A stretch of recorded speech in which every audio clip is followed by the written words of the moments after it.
I want to start today, as well as end today, with a word of thanks. Some of you may know that this is Coca-Cola's 125th year. And in fact, just a few days ago, we celebrated our 125th birthday. And many of you in the room have been working on the brand that I have the privilege of working with much longer than I have. So thank you to all of you, and for those of you that may work for the other brand, thank you anyway, just for being here. But thank you very much. Again, I want to start with that and end with that. I also want to start with some of the conversations I've heard over the past day and a half that kind of surprised me, and it was people questioning the agenda.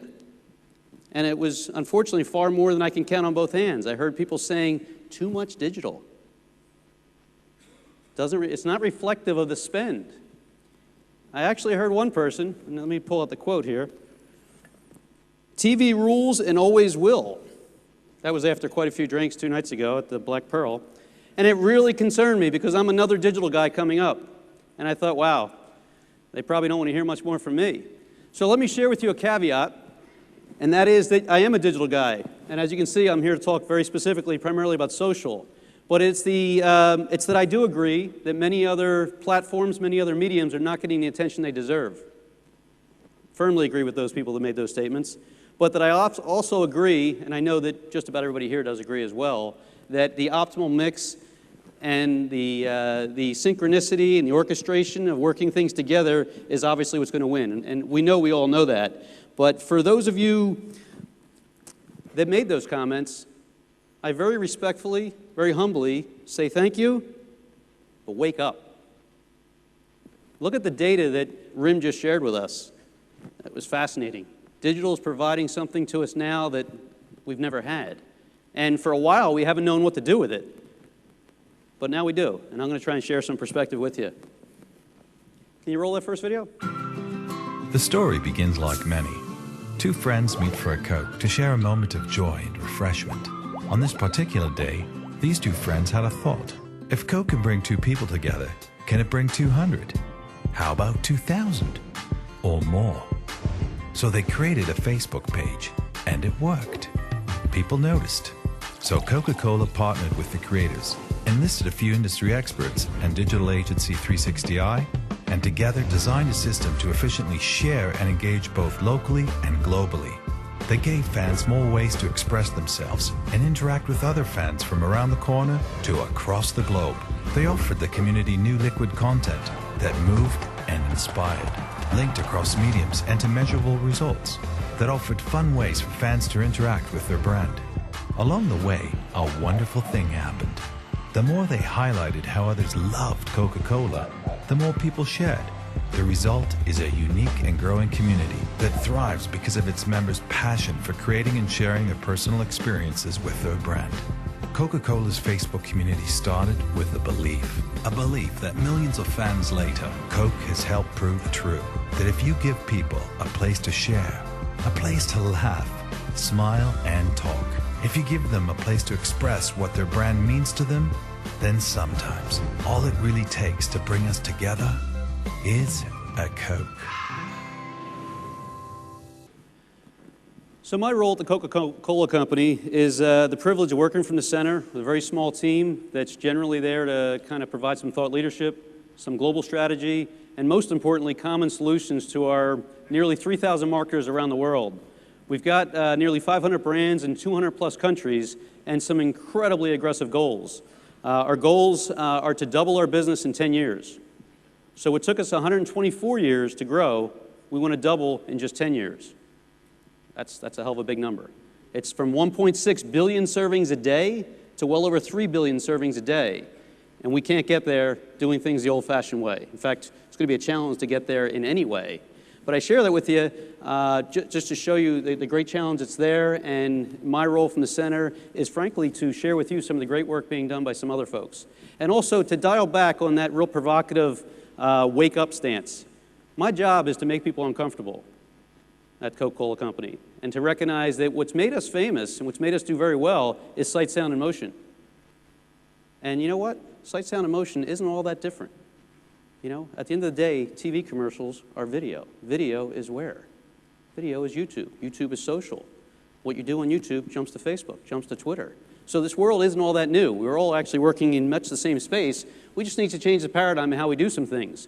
So my job is to recognize some trends that are out there and, again, to build some strategy. And this is something that won't surprise any of you, but it's important for us to kind of recognize and realize is that all of us have built our business on campaigns. And we've worked really hard at Coca-Cola to prepare for the Olympics and put together great plans, and we spent lots and lots of money, and then we got all the way up to the crescendo, and then the Olympics ended, and we stopped. And we started all over again. We worked really hard, spent lots and lots of money for the FIFA World Cup, and spent ridiculous amounts of money, patted ourselves on the back and said what a great job we did regardless of the results, and then it ended. And we treated these consumers as if we've never ever met them. We all know how silly that is nowadays, but it's the advent of CRM, the advent of digital, and the advent of these social relationships that are allowing us to never start from zero again. You know, right now we've got this great privilege of having nearly 27 million people on this Facebook fan page, and it certainly isn't all about Facebook. It's more about the culture and the social change that social's enabling. You know, whether it's SciWorld or it's Hives or it's QQ or it's High Five, et cetera, et cetera. At the end of the day, as fast as I can type, which isn't that fast on my RIM device, I can talk to 27 million people right now in less than 20 seconds. Well, you know better than I do what that used to cost just a few years ago. Very, very powerful. Now, at the end of the day, there's very little that I'll probably say to 27 million people around the world with different cultures and different languages, but the potential is there. And much more importantly, the subset of that 27 million people in every city around the world is culturally relevant to what we're doing in that space. And that's what this technology allows us to do. So it's another trend that I'm watching and that I have to recognize. It's the power of the impression. And the power, again, of the history of Coca-Cola is about sight, sound, and motion. It's about big billboards in city centers all around the world. And it's about being ubiquitous. We call it painting the town red. But it's also about the recognition that in many cases, an expression is often more valuable than an impression, certainly more measurable. And an expression will be a comment, a like, an upload, a voting of whether I like a product or not, grading. So this all comes to one piece that I want to share with you, and it's no big secret. In fact, it's not even all that provocative. It's simply that our strategy when it comes down to this space is simply to be everywhere our consumers are, but in the social spaces, to be so as a value-adding member of the community in a non-big brand way. Very different than what Coke does in every other medium. It's to recognize where we came from. In almost every social medium, consumers were there before we got there. So most brands had to figure out what to do with this thing called Twitter, or what to do with this thing called Second Life, or what to do with YouTube and Facebook. In every single case, we didn't have to figure out what to do with it. In every single case, people were there before we were and already assembling around our brand. Wow. That's an incredible privilege. So we've always got to stay true to that and kind of remember that. So we spend the majority of our efforts really enabling them to do more of what they went there for in the first place. And that's to talk to each other and to share their manifestations of their brand with each other. Not, they haven't opted in to have our advertising blasted at them. And they certainly haven't opted in to have massive offers thrown at them. So we're very different than an awful lot of brands, and we've got to keep that true to our strategy. Now that said, digital and technology allow us to utilize and harness this very specifically to target and achieve our business objectives. And I'm going to share with you a couple of campaigns that are hot off the press. I'm going to show you two videos, both of which were recorded within the past week, one on Saturday and one on Friday. So extremely hot off the press. Forgive me if they're not perfectly edited, but I wanted to come to you with brand new material that you may not have seen. So that said, before we lead into that, I want to make one thing clear. We subscribe to a localized single brand page approach. What does that mean? That means that we don't say that we're right and someone else is wrong. It's a very, very new space, and what works for some companies may not work for others. But for us, this single brand page approach we think is extremely effective, extremely efficient, and most importantly, it's actually safer for the company. It's an awful lot less front doors, an awful lot less places to be attacked. And when it comes to most social partners right now, they allow the localization to leverage that mothership approach. So this is a little bit about what that looks like. This is simply a home tab from one of our participating markets. You can see that the promo tile at the top, we allow markets to have up to 5 different local promotions. So there's one Coca-Cola page is what I'm referring to. It's facebook.com/Coca-Cola, not facebook.com/Coca-Cola US, Britain, South Africa, Italy, etc. We put everything in one place. It allows us to certainly have very localized fans-first content, very localized content that is about these consumers sharing their manifestations of their brand. It allows us to always talk about our page creators and our partners. These creators aren't people that we've worked with and that have simply gone by the wayside. You'll see in the next couple of videos I show you that we're working with them on a weekly basis and very often a daily basis. We really remain true to that kind of ethical and sometimes, yeah, more of an ethical compass of where we come from. And again, you'll see that in a few moments. And then we've always got local language translation. This is what that looks like in YouTube. In YouTube, again, there's simply youtube.com/Coca-Cola. Not per country, per country, per country, per country, per country. It then dynamically serves you up localized sight, sound, and motion, and localized language from that market. Doesn't sound like rocket science. However, very few brands are doing this. So I want to spend just a second talking to you about this notion of liquid and linked. And it's a notion that simply says our content at this point, we've heard content is king, and I couldn't agree more. It's funny how things kind of come in full circle. Content is king. And our content's got to be liquid. It's got to be intended to flow anywhere and everywhere. And whether it's intended or not, it's going to flow anywhere and anywhere or everywhere. And in fact, it may surprise you at some of the places it actually ends up. But it's got to be perfectly linked to our brand objectives and our brand aspirations. And that takes an awful lot of science, takes an awful lot of prior planning, and doesn't leave room for chance. We don't believe in sticking our toe in the water and trying things out. You know, an awful lot of people say they're testing things. Don't believe in that whatsoever. There's far too much at risk to test and to play. We only work with pros in the business and people that can scale to meet our opportunities. So I won't go through this entire thing here, but we think that dynamic storytelling that is liquid and linked requires a whole bunch of things. This is just a short list that I've come up with. And one is you got to have that consistent brand voice. And it's got to be absolutely consistent and fully integrated with every other platform you're working on. Again, somewhat common sense, but a lot of people still have social down in the back corner or down in the basement or somewhere else.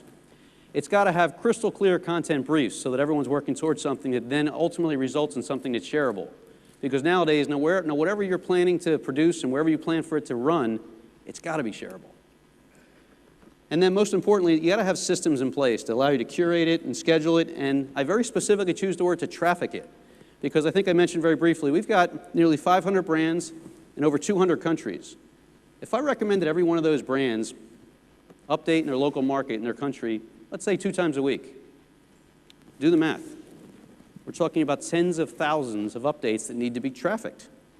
So let's forget about the art that has to go into how good that content is. The simple trafficking alone, which again, many of you know better than I do, is just a massive system. And I think it's one of the places where we're getting it right at Coke. And I say that very humbly because there's an awful lot going on in the space. It's very early. But we've devised some systems that allow all of our agencies and all of our markets to schedule what they want to say in their individual country, on Facebook, on YouTube, on Twitter, in Flickr, and in others. So they can put everything into one comfortable, clean application that's something they're comfortable into. They don't have to learn about all different new tools. And then, of course, you've got to listen, engage, and optimize and repeat. So that systems piece, though, is where I really want to emphasize. That is absolutely vital to success and actually to scale. So enough about some background, some strategy. I want to share with you just a couple examples. The Maroon 5 example, I'm going to play a video because it tells you the story far quicker than I can. So if you can run that video.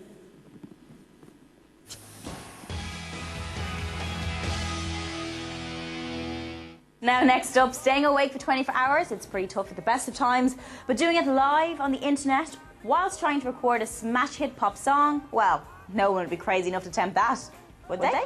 I won't let anybody hurt you and stop them if they try to.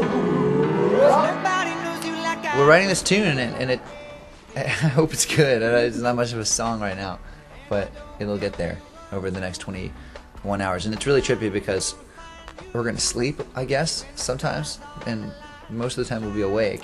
So I'm not sure, and it's actually probably a good thing for us because we're on LA time right now. We just flew in from LA, so probably the best thing to do is just to stay awake as long as we possibly can. They are heading into a London recording studio with Maroon 5 tonight, so teenagers, listen up.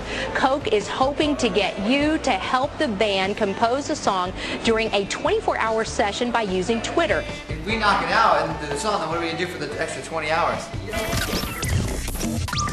The pop rockers took up the challenge to write and record a track from scratch using inspiration from their fans around the world. it was kind of a revolutionary idea, because we're so used to having, to take our sweet time with things, and also not to have the added pressure of doing it in front of lots of people. So just that whole thing is really cool. We like to always try things differently, because it's one of those things where music is such a weird thing now, where it's just a different business, it's a different world. So we want people to be as connected to the whole process as possible. So it seemed like it was right up our alley. And the technology that exists now to sort of connect us to the fans all over the world in real time has never really existed. So it's cool to be on the forefront of this sort of new frontier. Exactly what I need. Don't need anybody but my baby. It's taken such a long time to find what I've been looking for. And now that you're Well, we're using Twitter primarily. We've done something on Facebook as well, but Twitter's the primary channel. We're putting out challenges there, giving teams choices of things that they can vote for. They're coming back via Twitter. Send in some more ideas.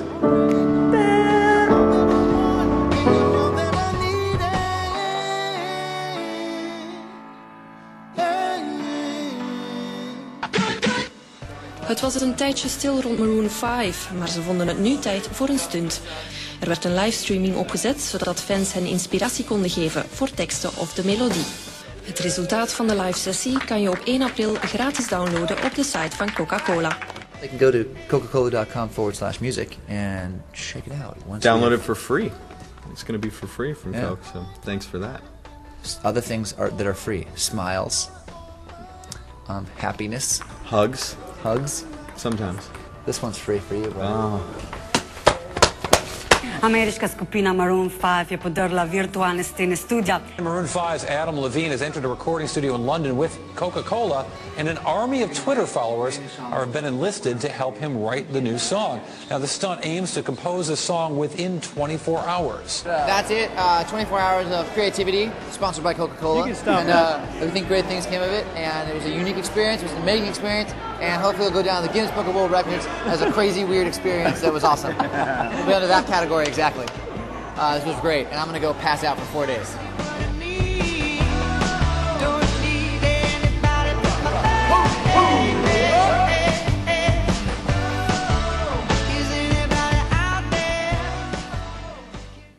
So I share that example with you for a number of reasons. One, it was March 22nd. We released the single for free on April 1st. Hopefully it will be a hit song.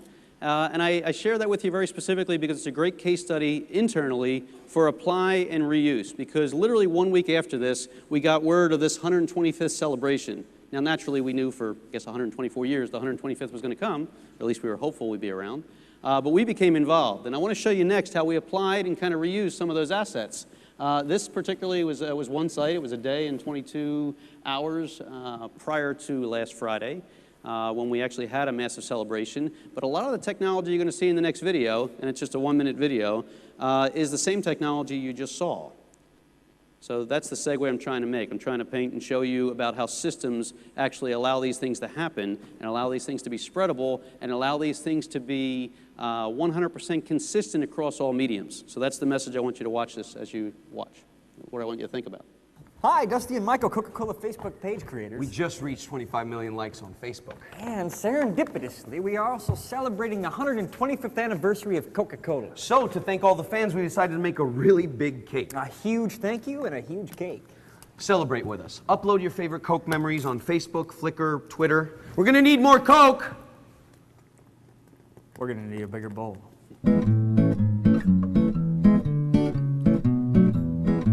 So those are the two guys that created our Coca-Cola fan page. At the time, just a short story if you're not aware of it, at the time we had probably about 150 different Coca-Cola fan pages. And our recognition was just that, they're fan pages.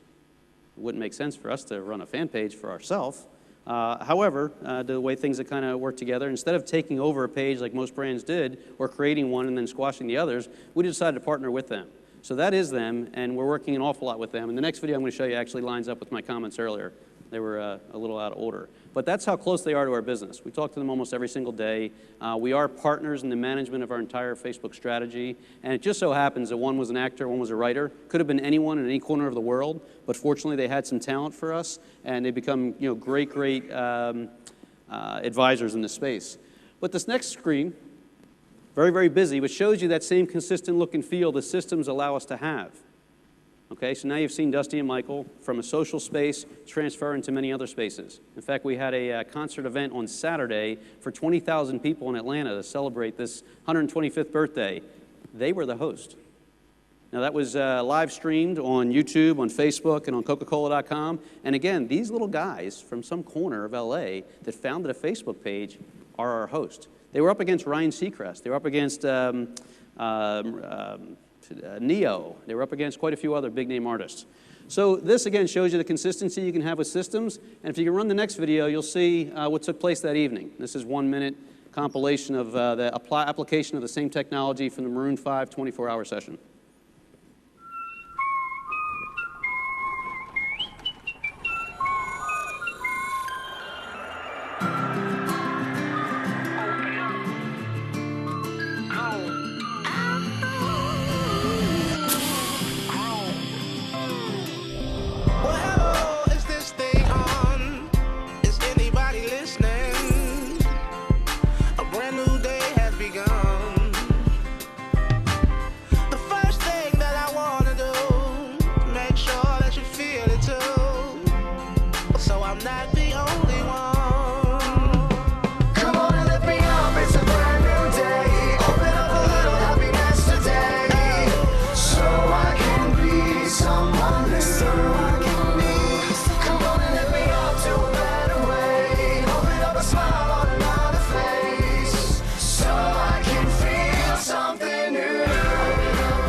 So that's our 26-story building in Atlanta, and it's our effort to thank our partners, consumers, friends, in this case the city of Atlanta, and it's the beginning of a year-long celebration to thank everyone that's helped this brand get to where it's at.